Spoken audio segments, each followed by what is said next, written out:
Adorons Jésus. Ayez préparé la main.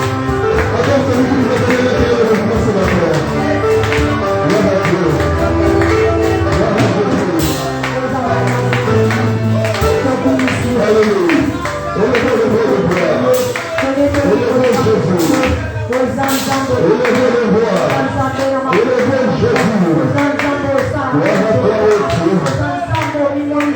Gloire à ton nom, Yahweh. Gloire à ton nom, Jésus. Tu es vivant. Élève les voix encore, élève. Glorifie celui qui nous a donné l'être et le mouvement. Glorifie Jésus, le roi de gloire, le Seigneur de l'univers visible et invisible, lui qui dit amen, et la chaise à nous, qui est Dieu. Nous te levons, nous te donnons Jésus. Nous te glorifions, l'admirable Seigneur Père éternel, Dieu puissant, prince de paix. Toi qui dis amen, et la chose arrive. Alléluia. Je demande à nos amis qui sont assis de se tenir debout. Car il est écrit, porte éternelle, porte élevée vos lettres, que les rois de gloire fassent son entrée. Et le roi de gloire, c'est Jésus-Christ notre Seigneur. Et nous acclamons pour Jésus le roi. Nous acclamons pour Jésus le Seigneur. Le Dieu vivant, le Dieu véritable. Gloire à Jésus. Amen. Recommandons ensemble ces instants entre les mains de Dieu. Et ensemble demandons au Seigneur de nous parler de ces messages. Nous donnons encore de la vigilance, de la prudence. Nous donnons encore de la foi à notre Seigneur Jésus-Christ.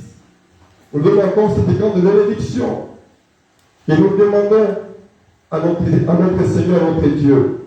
Prions, recommandons ces instants entre les mains du Seigneur. Au nom de Jésus, nous prions. Alléluia. Oh Jésus, merci. Gloire à toi. Gloire à toi, Jésus. Gloire à toi, mon Yahweh. Tu es vivant, Jésus. Tu es vivant, le rocher du salut. Tu es vivant, toi qui étais, toi qui es, toi qui viens. Notre Père, notre Dieu, notre roi. Sois loué, sois loué, sois loué, sois béni. Merci Jésus. Gloire à ton nom, gloire à ton nom, gloire à ton nom, Yahweh. Gloire à ton nom, Jésus. Gloire à ton nom. Gloire à ton nom, Jésus. Merci. Oh, gloire à Jésus. Merci. Seigneur, nous voulons t'écouter. Selon qu'il est écrit, l'herbe sèche, la terre tombe, mais ta parole subsiste pour l'éternité. Oh Dieu, que cette parole nous bénisse. Que cette parole nous donne encore cette force. Et cette parole donne la victoire sur tous les combats de nos vies au nom de Jésus-Christ. Et que les saints disent Amen. Amen. Est-ce qu'on peut acclamer une connaissance sur Jésus?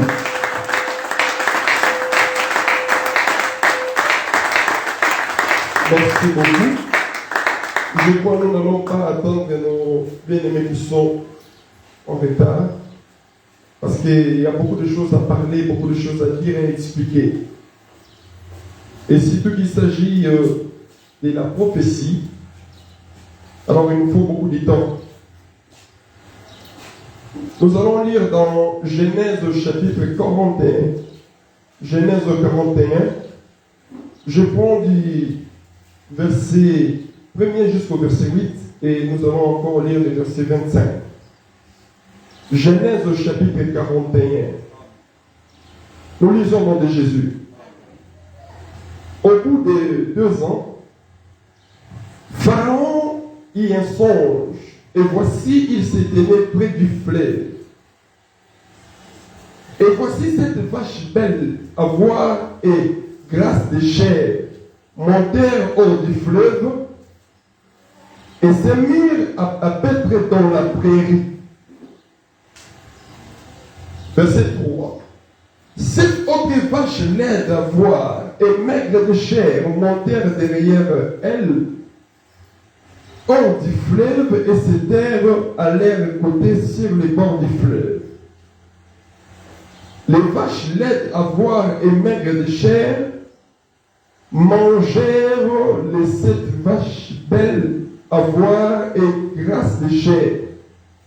Et Pharaon s'éveilla. Verset 5. Il s'est endormi. Et il vit un second songe. Voici 7 épîtres beaux montèrent sur une même tige. Et 7 épis maigres et brûlés par les vents de l'Orient poussèrent après eux. Verset 7. Les épis maigres engloutirent les 7 épis gras et pleins. Et Pharaon s'éveilla. Voilà les songes. Le verset 8 dit, le matin Pharaon eut l'esprit agité. Et il fit appeler tous les magiciens et tous les sages de l'Égypte. Il les raconta les songes ou ses songes, mais personne n'a pu l'expliquer à Pharaon. Je vous en prie de vous asseoir.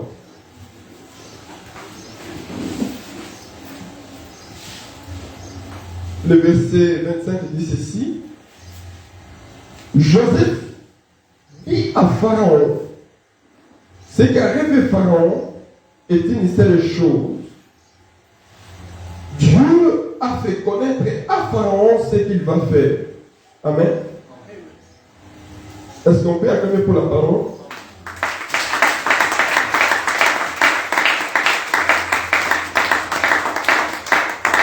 Merci. Je vous salue dans le nom de Jésus-Christ. Alors pour gagner le temps, nous allons encore prendre un autre texte, cette fois-là dans les livres de l'Apocalypse au chapitre 9. Apocalypse des Jean, chapitre 9. Je commence la lecture à partir du premier verset et nous descendons un peu. L'Écriture dit ceci. Le 5e ange sonna de la trompette et j'ai vu une étoile qui était tombée du ciel sur la terre. La clé du puits de l'abîme lui fut donnée. Suivez attentivement. Amen. Verset 2. Et elle ouvrit, c'est l'étoile, hein? Elle ouvrit le puits de l'abîme. Et il monta du puits une fumée comme la fumée d'une grande fournaise. Et le soleil et l'air furent obscurcis par la fumée du puits. Verset 3. Les sauterelles sortirent de la fumée et se répandirent sur la terre. Et il leur fit donner un pouvoir comme le pouvoir qu'ont les scorpions de la terre. Il leur fit dire de ne point faire de mal à l'herbe de la terre, ni à aucune verdure, ni à aucun arbre, mais seulement aux hommes qui n'avaient pas les sceaux de Dieu sur leur front. Est-ce que vous avez remarqué? Les hommes qui ont sur leur front les sceaux de Dieu ne seront jamais atteints. Voilà, on va arriver. Je vous signale tout simplement. Et le verset 5 dit ceci. Il leur fit donner, non de les tuer, mais de les tourmenter pendant 5 mois. Et les tourments qu'elle causait étaient comme les tourments que causent les scorpions quand ils piquent un homme. Voilà, c'est la parole de l'Éternel. Donnons gloire encore à l'acclamation pour Jésus.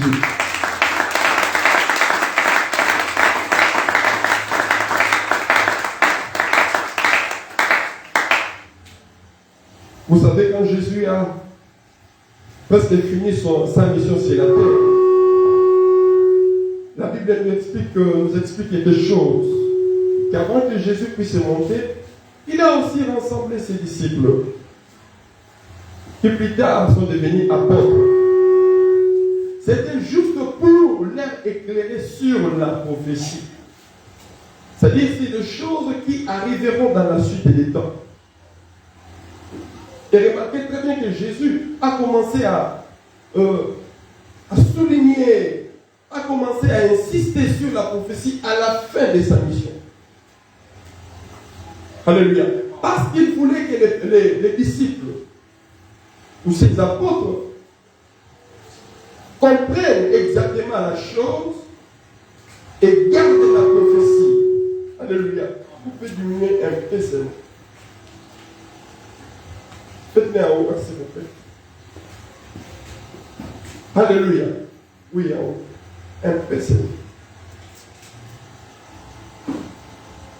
Jésus voulait tout simplement que ses disciples puissent diminuer en haut, les premiers. Diminuer seulement. Le premier bouton, s'il vous plaît. Non, pas ça, l'autre. Voilà. Gloire à Dieu. Ok, c'est bon. Amen. Merci, mon frère. Je disais, bien aimé dans le Seigneur, que Jésus voulait que ses disciples puissent retenir, comprendre la prophétie et en même temps garder les choses qui sont dites dedans. Et finalement, après un moment, de les informer aussi. D'informer aussi à toute l'Assemblée, à toute l'Église.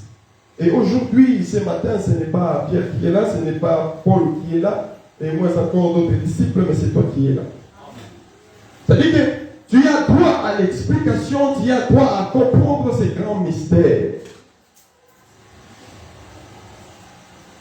Nous sommes en train de parler sur un sujet très très capital, très très important, qui est intitulé Issachar, quelle heure est-il? Et ce matin, nous avons un sous-thème que nous avons intitulé l'invasion démoniaque sur la race humaine. Je le répète encore pour dire que notre thème ou notre sous-thème de ce matin, nous l'avons intitulé l'invasion démoniaque sur la race humaine. Nous avions dit autrefois, par rapport à notre sujet ou notre thème principal, qui est intitulé Issachar, quelle heure est-il? Il était question de connaître les temps prophétiques, c'est-à-dire les temps auxquels nous sommes arrivés. Vous savez bien aimé, il est important de parler sur les miracles, la bénédiction, la foi, l'affectation, dans toutes ces dimensions. Mais laisse-moi vous dire qu'il est très important d'éclairer aussi la lanterne des enfants de Dieu sur les temps auxquels nous sommes arrivés. Je vais ouvrir une petite parenthèse. Regardez Israël. Israël était un peuple béni de l'Éternel. Mais Israël avait une mission. C'était celle de traverser le désert pour arriver à la terre promise. Et dans les mouvements d'Israël de quitter l'Égypte pour la terre promise, vous remarquerez qu'Israël bénéficiait des grandes choses venant de l'Éternel. Dieu a béni Israël de la main. Dieu a béni Israël des pains. Dieu a béni Israël des eaux. Dieu a béni Israël de la victoire à tous les combats, Dieu a béni Israël, même dans leur accouplement. Dieu a béni Israël même par la richesse. Vous savez, Israël a traversé le désert. Israël n'était pas pauvre. Israël était une nation très riche. La preuve en est que quand ils sont arrivés dans la terre promise, Israël a pu construire le temple. Le temple qui était construit en or. C'est-à-dire, Israël était riche.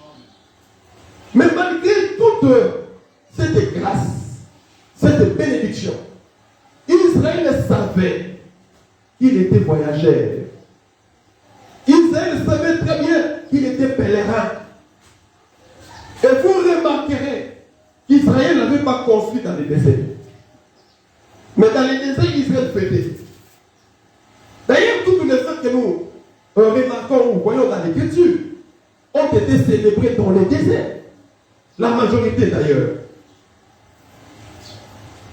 Mais pourquoi Israël n'avait pas construit dans les déserts pendant leur pèlerinage? Pourquoi Israël n'avait pas construit?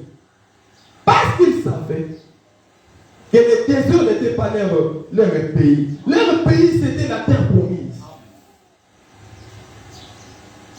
Je devais dire à l'église de Dieu ce matin, sachez très bien que nous sommes dans le monde. Mais nous ne sommes pas de ce monde. Retenez cela. Tu peux être béni. Tu peux avoir de l'argent. Tu peux construire. Et faire tout ce que ton cœur te demande. C'est bien, ce n'est pas mauvais. Ce n'est même pas un péché. Mais retiens seulement que nous sommes passagers. C'est pourquoi, bien aimé, étant un peuple averti, nous sommes appelés à tout moment et à chaque instant à connaître les temps prophétiques auxquels nous sommes arrivés.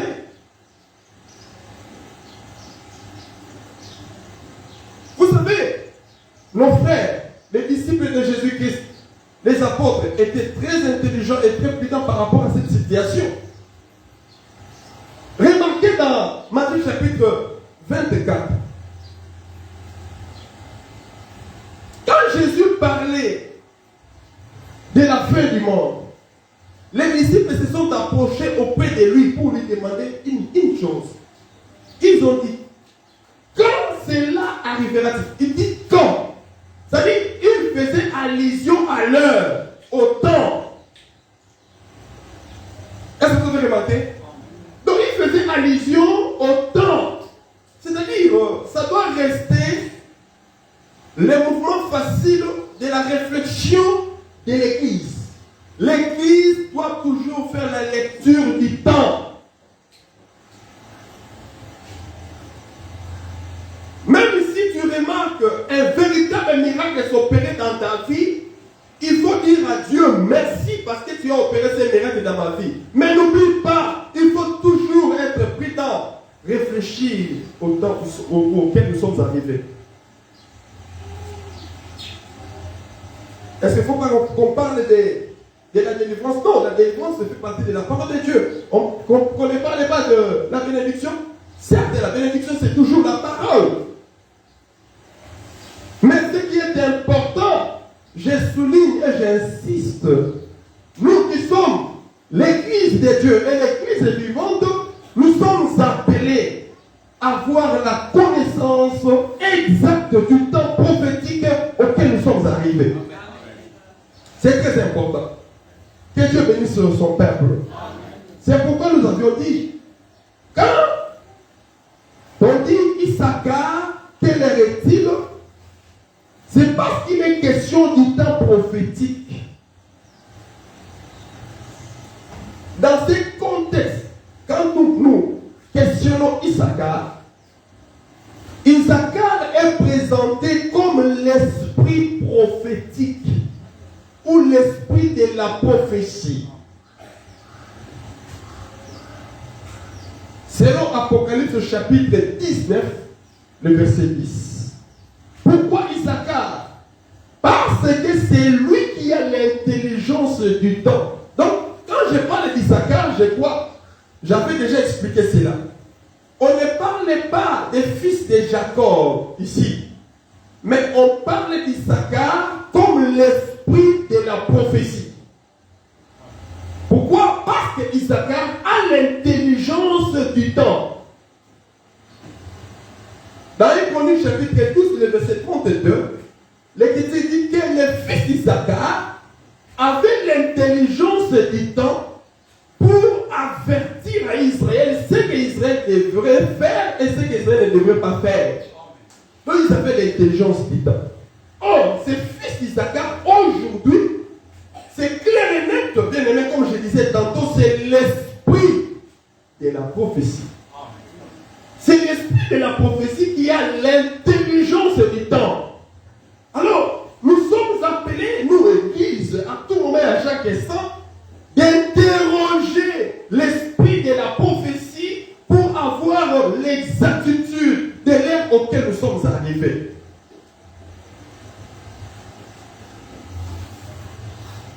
Que Dieu vous bénisse. Et maintenant, bien aimé, après avoir interrogé Issachar, c'est-à-dire l'esprit de la prophétie, Issachar nous a répondu que nous sommes déjà, je dis bien déjà, au temps de l'invasion démoniaque sur la race humaine. Voilà. Alors là, je voudrais attirer l'attention de tout et chacun de nous. Je crois que ça paraît un peu compliqué, flou, quand on parle de l'invasion démoniaque sur la race humaine. C'est un peu compliqué là, mais dis-moi, je vais vous expliquer. Et vous allez comprendre que le temps auquel la prophétie annoncée, c'est maintenant. Alors, passons à l'explication. Nous avons lu dans Genèse chapitre 41. La Bible dit ceci: au bout de 2 ans, Pharaon y un songe. Suivez calmement. Pharaon y un songe. Donc Dieu a parlé dans l'esprit d'un païen. Vous savez, Dieu est tellement merveilleux, Dieu est tellement grand. Il peut choisir n'importe quel instrument pour passer son message. Alléluia. Vous savez que Dieu un jour a parlé à un homme, mais par un âne. Alléluia. Donc Dieu passe par un âne pour parler à l'homme. Cela ne réside que dans la souveraineté de ce grand Dieu. Il est tellement souverain. Il fait ce qui lui semble bon de faire. Il est Dieu, il est souverain. Et ici, Dieu passe par un roi païen. Un roi occulte même. Quelqu'un qui ne célébrait pas le nom de ses dieux, mais Dieu passe par lui. Uniquement pour transmettre les messages. Et l'Écriture dit, Pharaon y un songe. Et voici dans le songe, Pharaon se tenait près du fleuve. Et voici cette vache. Et lui-même dit, ces vaches étaient belles à voir. Je te demande les sites. Et ces vaches étaient grasses de chair, et montèrent hors du fleuve. Et il regardait toujours pendant que ces vaches se mirent à paître dans la prairie. Quelques instants après, parce qu'on ne dira pas quelques minutes, quelques temps, mais du moins quelques instants après, toujours dans les songes, il va encore remarquer 7 autres vaches. Cette fois-là, des vaches très laides à voir et maigres de chair. Et ces vaches montèrent derrière les 7 premières. Et ces terres allaient à côté sur les bords du fleuve. Et pendant qu'il regardait, il va assister à un événement, je dirais d'emblée troublant. compliqué. Il va remarquer les vaches qui étaient maigres et laides. Imaginez, ces vaches étaient maigres, très maigres et laides à voir. Mais ces vaches se jetèrent contre les 7 autres qui étaient grasses. Et l'Écriture dit, ils les mangèrent. Ils les mangèrent. Et finalement, Pharaon s'éveilla de son sommeil. Quelques instants après, il s'est rendormi. Est-ce que vous êtes avec moi? Il s'est rendormi. Et il eut un second songe. Cette fois-là, il verra des épis. Et lui-même dit que ces épis étaient gras. Et pour monter sur une petite tige.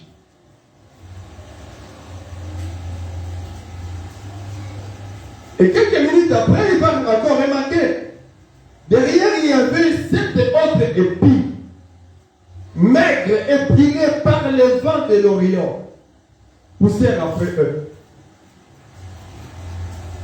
Et pour la deuxième fois, il va encore assister à un combat, un événement compliqué. Il va remarquer que les épis qui étaient maigres, engloutirent les épis qui étaient gras et pleins. Et finalement, il s'éveilla de nouveau de son sommeil. Et voilà les songes. Et comme à la coutumier de tous les rois, il va rassembler tous ces hommes spirituels, des magiciens, des sorciers, des astrologues, des chefs spirituels, juste pour comprendre la pensée exacte de ces songes. Mais l'Écriture dit que personne n'a pu donner de l'explication à Pharaon. Et pendant ce temps, il y avait un homme qui était à côté, l'homme qui était des chansons du roi, va se rappeler et va se souvenir de Joseph. Parce que Joseph avait aussi interprété son songe. Si cet homme se retrouve encore à côté de Pharaon, c'est parce que Joseph avait interprété le songe qu'il avait eu. Alors à ce moment-là, il va se rappeler et il dira à Pharaon, je connais un homme. Quand ton serviteur était dans la prison, cet homme-là avait prophétisé. Il avait expliqué le songe. Donc il peut interpréter. Et finalement, on va faire venir Joseph. Et quand Joseph est arrivé devant Pharaon, Pharaon lui dira, on m'a dit, ou soit j'ai appris que tu interprètes les songes. Moi, personnellement, j'ai aimé la réponse ainsi que la réaction de Joseph. Joseph lui dira, ce n'est pas moi qui donnera à Pharaon de l'explication, mais dans le ciel, il y a un Dieu qui donnera de l'explication à Pharaon. Parce qu'il avait compris que la chose n'était pas venue d'un homme, mais la chose est venue de l'Éternel. Alors l'explication ne réside qu'à lui-même. Est-ce que tu peux acclamer l'Éternel, le Dieu de Joseph?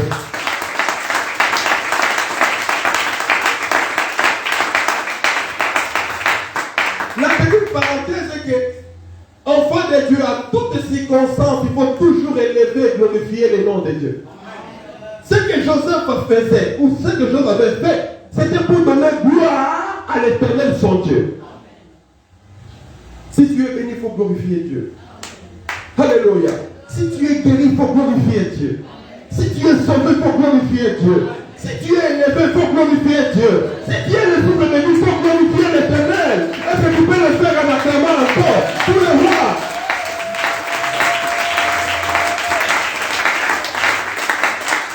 Gloire à Jésus. Et finalement, Joseph va donner de l'explication à Pharaon. Alors, quand Joseph a commencé à expliquer, il a dit à Pharaon une chose, ce qu'a rêvé les rois, c'est une seule chose. Alléluia.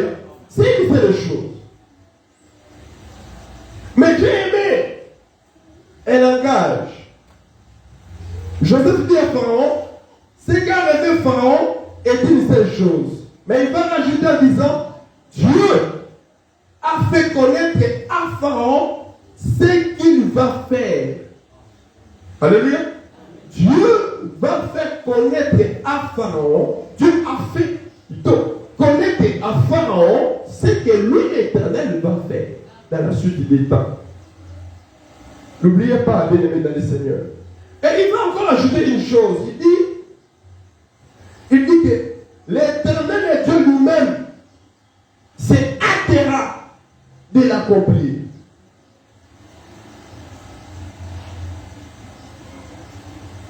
Revenons à ce que le prophète Daniel avait dit. Dans Daniel chapitre 12, le verset 4. Il a dit ceci. Cette prophétie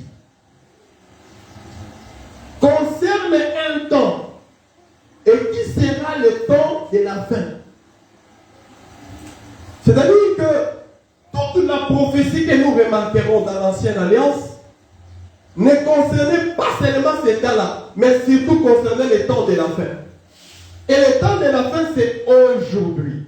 C'est-à-dire, l'explication que nous voulons donner, ce n'est pas pour que Pharaon soit satisfait, mais aujourd'hui, c'est enfin que l'Église soit enseignée. Pharaon avait eu l'explication son temps. C'était pour l'aider à comprendre ce que l'Éternel avait fait à son temps-là, à ce temps-là. Mais aujourd'hui, n'oubliez pas que Dieu, par sa parole, il est le même hier, aujourd'hui et éternellement.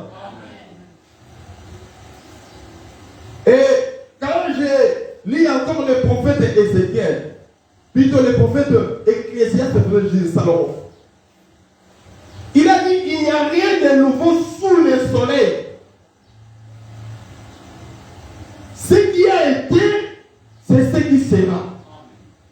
Ce qui s'est fait, c'est ce qui se fera. Mais il n'y a rien de nouveau. Donc, la vision qu'a eu Pharaon, interprétée par Joseph, c'est une prophétie, c'est un message qui concerne ce temps. Le temps de la fin. Et nous disons d'emblée que le temps de la fin est déjà là, maintenant. Amen. Alors, remarquez, quand Joseph va commencer à expliquer, il a dit ceci. Les 7 vaches grasses et les 7 épis pleins, il dit, sont une période et une période de 7 années. Et il va souligner que 7 années d'abondance. Bien-aimés dans le Seigneur, remarquez ensemble avec moi. Quand Joseph a donné des explications, il a directement expliqué les années, les chiffres.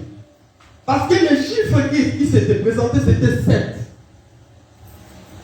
Et Joseph a expliqué les chiffres par rapport aux années. Il a dit, les 7 vaches et les 7 épis sont 7 ans. Mais remarquez, il a donné l'explication de l'année, mais il n'avait pas donné l'explication de la vache, il n'avait pas donné l'explication des épis. Est-ce que vous avez remarqué ça? Quand il parle de 7 années d'abondance, oui, parce qu'il y a le chiffre 7 qui est là. Mais pourquoi la présence de la vache? Et pourquoi la présence des épis? Joseph n'avait pas donné l'explication. Or, au temps où nous sommes arrivés, ce n'est pas Joseph qui donnerait de l'explication, mais c'est Issachar qui donnerait de l'explication. Parce que nous devons comprendre. On a bien compris. Quand Joseph dit cette année d'abondance, d'ailleurs nous le remarquons, l'abondance prophétique c'est le temps de grâce. L'abondance prophétique c'est au moment où la parole de Dieu est prêchée partout. Et partout tu peux passer, mais tu trouveras quelqu'un en train de prêcher, de parler de Dieu. Mais c'est ça le temps de l'abondance. Les 7 années ne parlent que du temps de la grâce. Et nous remarquons que nous sommes vraiment au temps de la grâce. vache ou des vaches et la présence des épis, qu'est-ce que cela veut dire exactement? Retenez ceci. Selon l'explication prophétique, la vache comme un animal, l'épi comme l'herbe ou l'arbre, ne parle que de l'humanité, de l'homme. Et je me fais comprendre. Ne parle que de l'homme.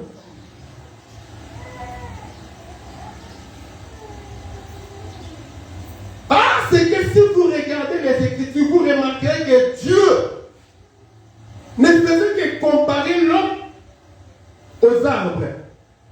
Et quelque part, Dieu comparait aussi l'homme aux animaux. N'est-ce pas vrai que Jésus est appelé l'agneau de Dieu? Un agneau, c'est un animal. Jésus est appelé le lion. Le lion, c'est un animal. Et remarquez aussi que Jésus est appelé la vache. C'est-à-dire que Dieu comparait l'homme à l'animal. Et le pied qui représente l'arbre ou qui représente l'arbre. Si vous regardez dans Isaïe 65, l'Éternel compare toujours l'homme aussi à l'arbre. Il dit, les jours de mon peuple seront comme les jours des arbres. Jésus pria pour cet homme qui était aveugle. Et lorsque Jésus a enlevé la main, il lui demandera, que vois-tu? L'homme va réagir en disant, je vois, c'était un miracle, mais il dit, je vois des hommes marchant comme des arbres. Donc c'est-à-dire dans la première vue, l'homme va voir, va obtenir son miracle. Mais quand il va regarder, il va voir des hommes comme des arbres. En réalité, il a vu des arbres. Or, nous disons toujours que cette manière de voir ou cette façon de voir, ça c'est la vision de Dieu. Et remarquez, quand Jésus était sur la terre, et lorsque Dieu regardait son fils, il a vu un arbre de vie. Alléluia. Ah, nous avons compris. Donc Joseph nous a clairement expliqué que les 7 vaches et les 7 épis sont cette année. Mais les vaches elles-mêmes et les épis, ici maintenant Isaac nous explique que ces épis et ces vaches ne sont que l'homme, donc c'est-à-dire l'humanité. Donc l'Éternel voulait nous présenter par la prophétie l'humanité.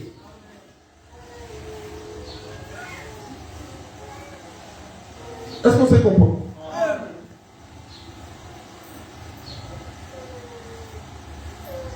Maintenant, remarquez. L'Écriture dit, quand Joseph expliquait toujours Pharaon, il a dit, cette vache, donc c'est-à-dire dans la deuxième partie de la vision du songe de Pharaon, la vie encore 7 autres vaches. Et cette fois-là, des vaches très maigres, très laides, qui sont venues de l'Orient. Et il va encore remarquer les 7 épis. Cette fois-là, les épis brillés. Mais finalement, des vaches grasses, plutôt des vaches maigres et des épis parviendront à engloutir, à manger ce qui était plein, ce qui était grasse. Et maintenant, dans la deuxième vision, les 7 vaches, d'ailleurs, le bien-aimé Joseph va encore interpréter, c'est aussi 7 années. Donc, c'est-à-dire quand il parle des années, en tout, c'était 14 ans. Il y aura d'abord 7 premières années qui seront appelées années d'abondance, mais après il y aura encore 7 autres années. Je ne dirais pas l'année de disette, mais prophétiquement nous appelons ces années les années de l'invasion. Alléluia. Cette autre année. Alors, écoutez. Quand il dit cette vache maigre, cette épis brûlée, là, à ce moment-là, il ne faisait plus allusion aux hommes ou à l'humanité. Là, il faisait allusion aux esprits des démons ou aux esprits démoniaques, les esprits impies.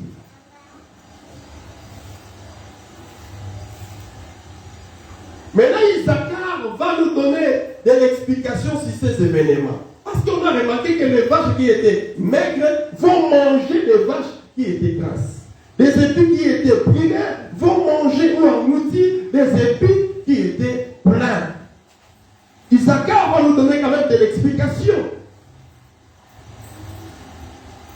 Comme je venais de le dire tantôt, les vaches grasses et les épis pleins, c'est l'humanité tout entière.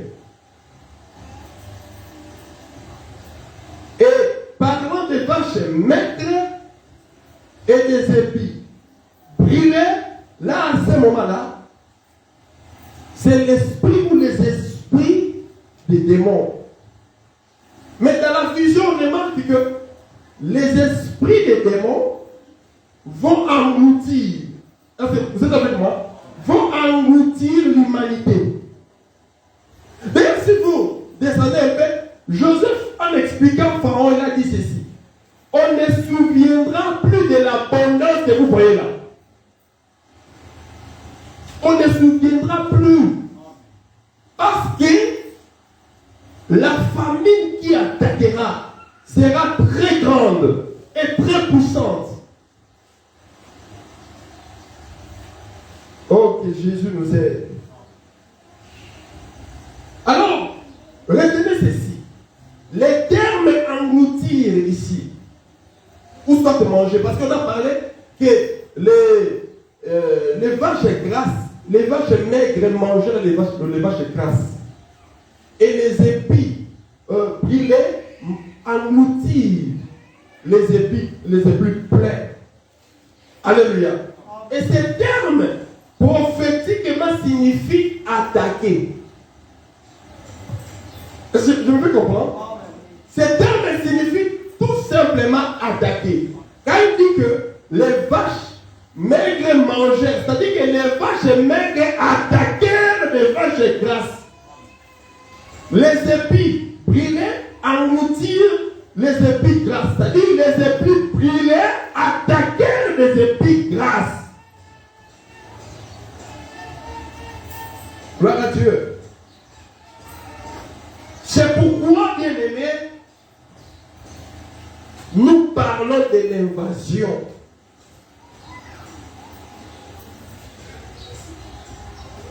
Écoutez, cette vision de Pharaon qui a été interprétée par Joseph annonçait déjà la période de l'invasion démoniaque sur la race humaine.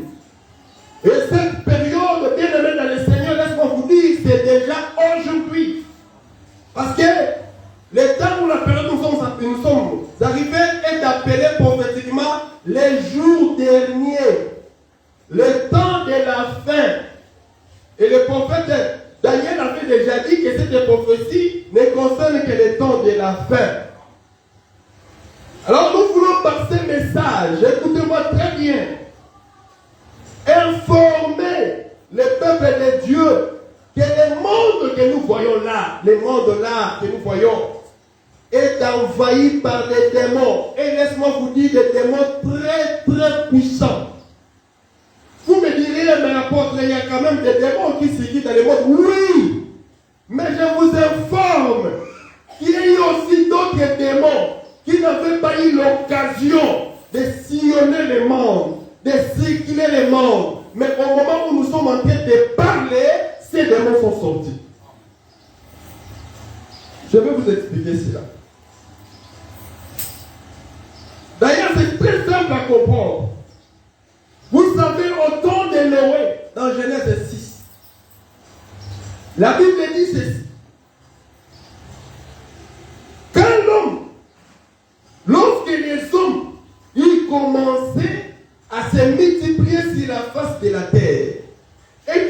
filles, leurs filles nées, les fils de Dieu. L'Écriture fait allusion aux fils de Dieu. Oh, les fils de Dieu, donc il y a une question ici, ce n'est pas toi qui as accepté Jésus, ce ne sont pas des anges, mais les fils de Dieu dont on est en train de parler ici, ce sont des esprits des démons. Vous me direz comment? Oui, je vous dis d'emblée que Dieu est le Père des esprits. Même un démon peut se réclamer être fils de Dieu. Mais laisse-moi ouvrir une parenthèse. Aucun démon n'est fils de l'Éternel. Mais toi, tu es fils de l'Éternel. Est-ce que vous avez compris bien aimé l'alliance? Même Satan peut aussi se réclamer. Je suis aussi fils de Dieu. D'ailleurs, Satan se réclame être serviteur de Dieu. Vous avez écouté ça? Est-ce que vous avez déjà écouté ça? Satan lui-même se réclame d'être appelé serviteur de Dieu. Mais il ne sera jamais appelé serviteur de l'Éternel. Mais toi, tu es serviteur de l'Éternel. Tu es servant de l'Éternel. Est-ce que tu peux acclamer pour le roi?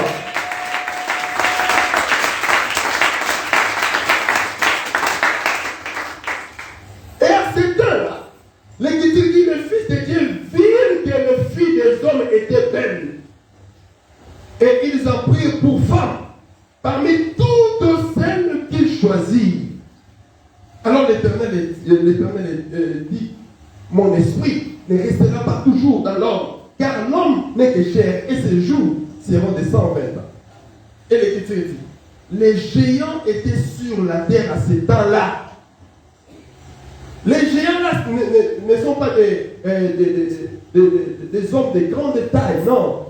Là, on parlait toujours des esprits des démons qui étaient là sur la terre. Et l'Écriture dit, il en fit de même après que les fils de Dieu firent venir vers les filles des hommes et qu'elles leur y donnaient des enfants. Et ce sont ces héros qui furent famés dans l'Antiquité. Et quand Dieu a vu que la terre à cette époque-là était envahie, et la terre était envahie par qui? Par des fils de Dieu. Des démons qui étaient descendus. Ils ont pris la chair, le corps de l'homme. Ils ont aussi choisi des filles des hommes. Ils leur ont donné des enfants. Et l'Écriture dit que ces enfants, c'était des héros de cet temps-là. Et remarquez au temps de Noé, quand Dieu a regardé la terre était pleine de péchés. De violence. Et l'Éternel dit, mon esprit ne restera pas toujours dans l'homme. Mais Dieu va choisir un homme, du nom de Noé, qui va épargner. Mais l'Éternel va exterminer la terre tout entière par les déluges. Et les esprits qui ont animé à ce temps-là des hommes dans la méchanceté, dans la sorcellerie, dans l'occultisme. Vous me direz à ce temps-là, oui, ces choses existaient déjà. Et tous ces esprits étaient mis dans une prison. Et cette prison est appelée la Bible. Je vais expliquer ça. Merci. Et pendant ce temps-là, ces démons-là, de ce temps-là, n'ont plus sorti. Mais les gens qui consultent le deuxième monde les voient. Parce qu'ils travaillent dans le deuxième monde. On va arriver. Alléluia.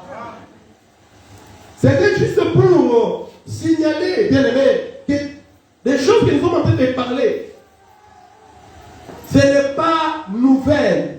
Ces événements ont eu lieu déjà. Et aujourd'hui, la prophétie s'accomplit.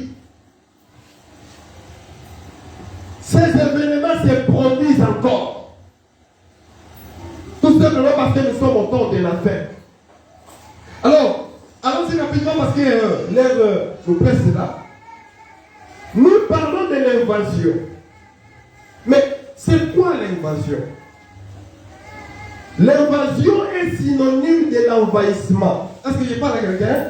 Quand on parle de l'invasion, nous comprenons que c'est la synonyme de l'envahissement, synonyme de l'occupation, synonyme de l'incursion. Je crois que le terme incursion, on le voit souvent répété par nos frères journalistes du Congo, non?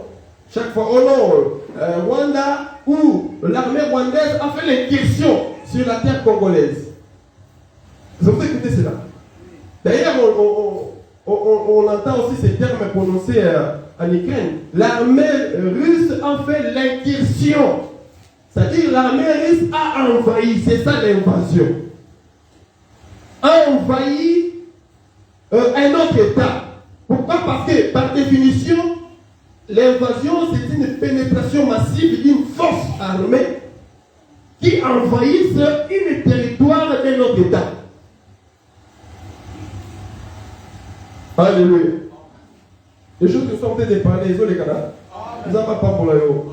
Ceux qui sont les autres les canards, mettez les yeux sur la bouche.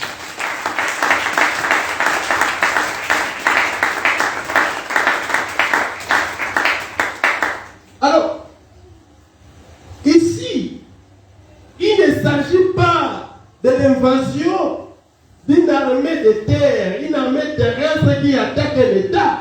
Mais ici, nous parlons de l'invasion de l'armée des démons qui envahissent la terre et la race humaine aujourd'hui. Alors, pour bien comprendre ces choses, nous allons répondre à 4 questions, et très importantes d'ailleurs. La première question, d'où proviennent donc ces esprits? Et la deuxième, sont-ils réellement sur la terre ces démons? La troisième question, comment opèrent-ils? Et la dernière, quelle est donc leur mission? C'est quoi leur mission? La réponse a été donnée par l'apôtre Jean quand nous lisons l'Apocalypse chapitre 19. Chapitre 9, je m'excuse. Bandeko, est-ce que tu peux expliquer le Cameroun à qui nous sommes? Parce que là, moi-même je me disais qu'au lieu d'écrire quelque chose, je n'écrirais rien, mais il faut qu'on parle directement pour que l'Esprit lui-même dépose dans ma langue quelque chose à communiquer. Je me suis réservé d'écrire des choses, je me suis dit que l'Esprit lui-même parle. Et nous voulons parler. Mais avant d'expliquer, j'aimerais souligner quelque chose de très capital. Jean, c'est-à-dire l'apôtre, quand il parlait de l'Apocalypse, il a dit ceci. Sachez-le d'abord que la révélation parle des choses passées, parle des choses présentes et parle aussi des choses à venir. Donc quand tu lis l'Apocalypse, la révélation des gens, il faut mettre en tête que des choses que tu es en train de lire, dans la prophétie, il y a certaines qui sont déjà passées. Mais sachez-le très bien, pendant que tu es en train de lire, il y a des choses ou des événements qui se passent actuellement, au temps présent. Mais dis-moi, il y a aussi l'avenir. Alléluia. Voilà.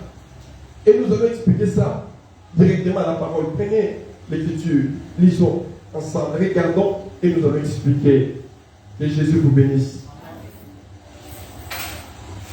Dans l'Apocalypse chapitre 9, et pour mieux comprendre, il est question des trompettes. C'est-à-dire, l'apôtre a vu dans sa vision les 4 êtres vivants qui ont d'abord ouvert les sceaux. Et arrivé au 7e sceau, ils vont donner maintenant la place aux 7 autres anges qui vont sonner de la trompette. Oh, le son des trompettes n'est rien d'autre que le message qu'on transmet. Souvenez-vous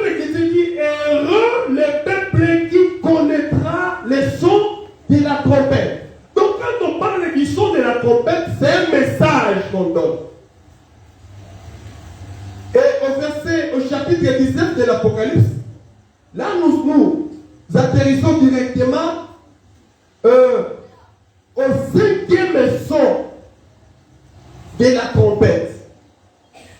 Et écoutez ce que dit l'Écriture. Le 5e ange sonna de la trompette. Et j'ai vu une étoile qui était tombée du ciel. Cette étoile était déjà tombée. Et j'aimerais expliquer directement. L'étoile dont l'Écriture nous parle ici, ce n'est pas Christ. Est-ce que je parle à quelqu'un? L'étoile que l'Écriture parle là, ou explique là, ce n'est pas Christ, mais c'est l'Antichrist. Tu me diras que Jésus est l'étoile du matin. Oui, Jésus reste toujours en haut. D'ailleurs, quand les mages ont vu, ils ont dit que nous avons vu son étoile, alléluia, en Orient. Et nous sommes venus pour l'adorer. Mais ici, l'étoile n'était pas dans le ciel, mais l'étoile était tombée sur la terre. Et quelle est donc cette étoile qui est tombée sur la terre? Laisse-moi te dire que l'étoile qui est tombée sur la terre, c'est l'Antichrist. Au moment où nous sommes en train de parler, laisse-moi vous informer que l'Antichrist est sur la terre.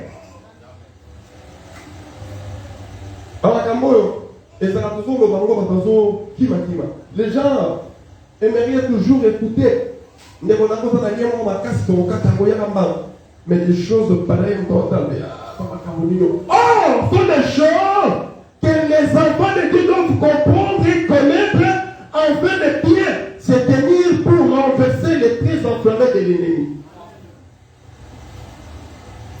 L'Antichrist est sur la terre. L'Antichrist s'est positionné. Et remarquez, la Bible dit qu'on lui a donné le pouvoir, c'est-à-dire la clé. L'étoile a la clé. La clé du puits de l'abîme. Cette étoile a cette clé-là. C'est-à-dire, quand on parle de la clé de la prophétie, c'est-à-dire le pouvoir. Il a le pouvoir de permettre. Là aussi, le pouvoir d'ouvrir. Mais là, comme l'étoile avait la clé, remarquez là où il va se diriger. Où elle va se diriger parce qu'il s'agit de l'étoile. Elle va se diriger dans le puits. Dans le puits de l'abîme. Mais pourquoi? Pendant tout ce temps, ce puits était toujours fermé. Mais pourquoi l'étoile va se diriger vers ce puits-là? Et finalement, il va ouvrir ça. Oh, bien-aimé dans le Seigneur, le puits dont il est question n'est pas le puits que nous voyons ici. Le puits de l'abîme dont on est en train de parler ici n'est rien d'autre que le séjour des morts. On parle du séjour des morts. Souvenez-vous de l'histoire de Jésus. Quand Jésus a parlé, il a dit, cet homme-là qui était riche, à côté il y avait un homme pauvre qui s'appelait Lazare. Quand Lazare était mort, il était accueilli dans le sein d'Abraham. Oh, le sein d'Abraham, c'est le paradis. Mais quand l'homme riche est mort, et finalement il se retrouve dans les séjours des morts. Et remarquez, l'homme riche, quand il a vu Abraham et Lazare, il dit, Père Abraham, donc même de là où il était, il avait aussi la sensibilité. Il sentait aussi. Il regarde Abraham et il dit, Père Abraham, je t'en supplie, dis à Lazare de me donner un peu de l'eau. Même de tremper son doigt dans l'eau qu'il me donne. Parce que là-bas où je suis, je souffre cruellement. Écoutez la réaction. La réaction, l'abîme qui nous sépare de toi ne pourra jamais permettre l'abîme là. Et remarquez ici, on est en train de parler de l'abîme là. Et ça, même si on prenait tous les océans et jetait là-bas,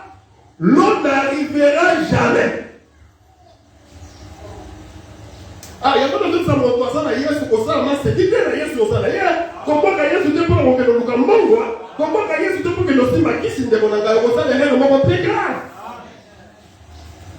Parce que l'homme qui était là en train de souffrir, il était un homme riche. Je ne dis pas que tu ne peux pas être riche, non. Sois riche, sois béni, sois comme tu veux. Mais dis-moi, protège et garde les dépôts de la parole de Dieu qui est en toi. Et regardez la réaction de cet homme qui était là dans les séjours des morts. Il dit au Père Abraham, je t'en supplie. J'ai très bien compris que je ne peux pas recevoir le fils d'une petite bouteillette de l'eau. Bien que je souffre réellement. Mais j'ai mes frères qui sont là-bas. J'ai mes frères. On était ensemble dans la même famille. Mes frères ne connaissaient pas Dieu. Envoie Lazare. Qu'il parte leur dire que moi ici je souffre. Qu'ils mettent de l'ordre dans leur vie, dans leur façon de se comporter pour qu'ils ne me rejoignent pas ici. La réaction. Ça qui fait que les morts puissent ressusciter pour aller leur dire que non, convertissez-vous. Non. Ils ont des prophètes là-bas. Ils ont des apôtres là-bas. Ils ont des évangélistes là-bas. Ils ont des doctrines de la parole là-bas. Ils ont même des enseignants, des prophètes sont là-bas. S'ils n'écoutent pas ces gens-là, finalement, ils viendront te rejoindre là. Bon, on expliquait les puits que nous appelons l'abîme. N'est rien d'autre que les séjours des morts. Et j'aimerais encore ouvrir et fermer rapidement cette parenthèse. Nos frères en Christ, nos sœurs en Christ qui sont morts, leurs âmes ne sont pas dans les séjours des morts. Bien aimés, comprenez ce que je vous dis. Les âmes de nos frères et sœurs qui sont décédés ne se retrouvent pas dans les séjours des morts, mais leurs âmes sont dans le paradis. Il y a une très très grande différence entre le paradis et le séjour des morts. Je crois que j'avais expliqué ça ici. Le paradis n'est pas le royaume. Le royaume c'est une autre chose. Parce que ce jour-là, Jésus était à sa gauche et un brigand à sa droite et l'autre. Et l'autre commençait à insulter Jésus. Mais son ami lui dit, toi, tu ne crains pas Dieu. Lui qui est injuste. Il n'a rien fait pour subir ça. Mais nous, c'est la justice. C'est la justice. Si nous subissons ceci, c'est la justice. Mais cet homme s'est tourné vers le maître en disant, oh Seigneur, souviens-toi de moi. Lui dit, quand tu seras dans ton royaume. Donc, mon tour est dit, mon Christ, mon banal, comment on a quatre. Aïe, aïe, dans mon royaume, c'est comme on au sang là, à un côté d'église, la terre, aïe, aïe, le royaume des hommes. C'est pourquoi ce jour-là, devant Jésus, il dit, maître, quand tu seras dans ton royaume, il parle du royaume. Et le maître le regarde. Le maître lui dit, aujourd'hui, tu seras avec moi, où c'est? Dans le paradis. Et le maître n'a pas parlé du royaume directement, il parle de quoi? Du paradis. Et remarquez, et je crois que je vous ai dit, quand il s'agit du royaume, dans le royaume, personne n'est encore entré jusqu'à maintenant. Parce que l'Écriture dit, personne n'est monté au ciel si ce n'est celui qui était descendu du ciel. Or, celui qui était descendu du ciel, c'est Jésus. Et celui qui est remonté, c'est toujours Jésus. Donc, le ciel n'attend que toi. Que Jésus vous bénisse. Alléluia. C'est pourquoi, bien aimé dans le Seigneur, et vous me direz, mais nos frères, Abraham, Isaac et les autres, même les gens qui étaient montés dans le ciel, où se trouvent-ils? Laisse-moi vous dire, ils sont tous là, dans un endroit sûr de repos qu'on appelle le paradis. Ils ne sont pas dans les séjours des morts. Dans les séjours des morts, depuis le commencement de la terre jusqu'à aujourd'hui. Là, bien aimé, c'est une véritable prison de toutes les personnes qui n'avaient pas cru en Dieu à l'éternel, à ce temps-là, et qui n'avaient pas cru en Jésus-Christ aujourd'hui. C'est-à-dire les gens qui aimaient la sorcellerie, les gens qui aimaient la magie, les gens qui aimaient le fétiche, les gens qui aimaient de l'alcool, les gens qui aimaient d'être impédiques, les gens qui aimaient d'être volés, les gens qui aimaient être mensongers. leur âme se retrouve dans les séjours des morts.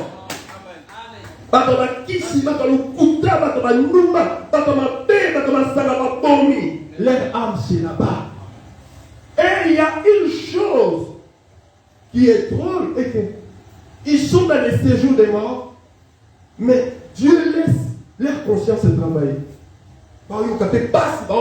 Je crois que beaucoup de personnes ont donné des témoignages en rapport de ça. Oh, j'ai vu un musicien était célèbre ici sur la terre, mais là-bas, il est en train de souffrir. Il est en train de souffrir, on le perce, on le chicote, on le fait ceci. On continue de lui faire le tour sur le tableau. Et pourtant, on compte sur le feu. C'est pourquoi, Benjamin, le temps d'être en ordre avec Dieu, c'est maintenant, ce n'est pas demain. Car l'Écriture dit que dans demain ne t'appartient pas. C'est maintenant. Que Jésus vous bénisse. Là, c'était juste une petite parenthèse qu'on a ouverte. Mais dis-moi, nous sommes en train d'expliquer au peuple de Dieu que quand l'étoile que nous avions identifiée en disant que c'est l'Antichrist a pris le pouvoir maintenant dans la clé, directement il s'est dirigé dans le puits de la paix. Pour ouvrir. Et quand l'étoile a ouvert le puits, regardez maintenant l'Écriture. L'Écriture dit, il ouvrit le puits de la Bible, le verset 2. Apocalypse chapitre 9, verset 2. Et il ouvrit le puits de la Bible. Il monta du puits une fumée comme la fumée d'une grande fournaise. Est-ce que les meetings sont là quand on a un comportement comme la maille? Oui, les mailles sont au kangier, puis c'est là, tiens, au kunda kunda au sani. Quand c'est là au four, là, même meeting a besoin de quoi. Meeting est tombé quelque part au kangier.